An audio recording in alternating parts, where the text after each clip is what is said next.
Bonjour, j'ai le goût de faire une petite réaction à chaud sur le projet Check ton verre qui vient d'être lancé par le gouvernement.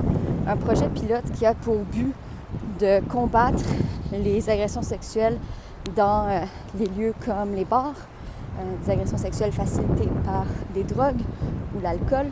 Alors, premièrement, la première réaction, je dois dire, je pensais qu'on n'était plus là. Je pensais pas qu'on en était encore à devoir rappeler qu'il faut pas dire aux filles de checker leur verre, mais aux gars de checker leur chum ou de pas agresser naïvement. Je pensais pas qu'on était encore là. Je sais pas, il y a personne dans le gouvernement qui a dit « Attention, vous allez avoir un backlash ».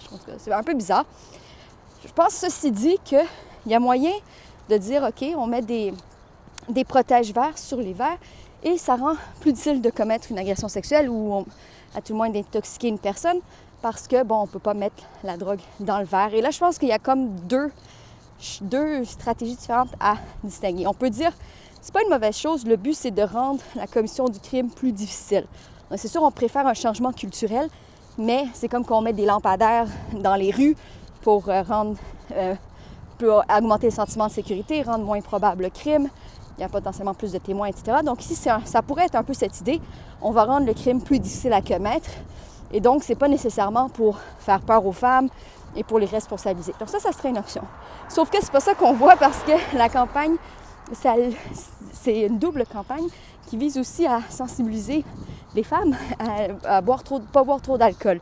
Donc les autocollants, de ce que j'ai compris, il y aura un code QR qui mène à un site d'Éduc-Alcool pour rappeler aux femmes de ne pas boire. Donc, souvenez-vous les filles, buvez pas trop, comme ça vous êtes sûres que le gars va violer l'autre. C'est un peu ça parce qu'il va toujours avoir une femme intoxiquée dans un bar, à moins de carrément mettre fin à la culture de l'alcool, ça me semble peu probable. Donc c'est là, je pense, où le bas blesse parce que je trouve qu'il y a deux choses qui sont vraiment différentes. Une chose, c'est de dire les bars désormais servent des verres où il y a ce protège-verre avec une paille et donc on peut rien mettre dedans. Ça, je serais pas contre, même si c'est un peu... c'est pas comme ça qu'on va régler tout le problème, mais tu te dis au moins, ça met pas la responsabilité sur les victimes. C'est vraiment différent que de dire, on va distribuer des autocollants.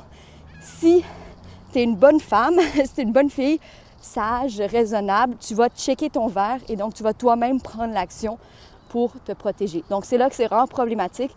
Encore une fois, j'en reviens pas qu'on soit encore là-dedans. Et j'espère que le gouvernement, comme il le fait souvent, va changer d'idée ou au moins annoncer des mesures un peu plus intéressantes. Je ne sais pas comment on est supposé être en train de travailler avec ce gouvernement pour essayer de faire comprendre des choses complexes liées à la violence post-séparation, aux enjeux de sécurité des femmes. Et next thing you know, on nous sort une affaire de même qu'on dirait tout droit sortie de 2015. Donc très, très décevant.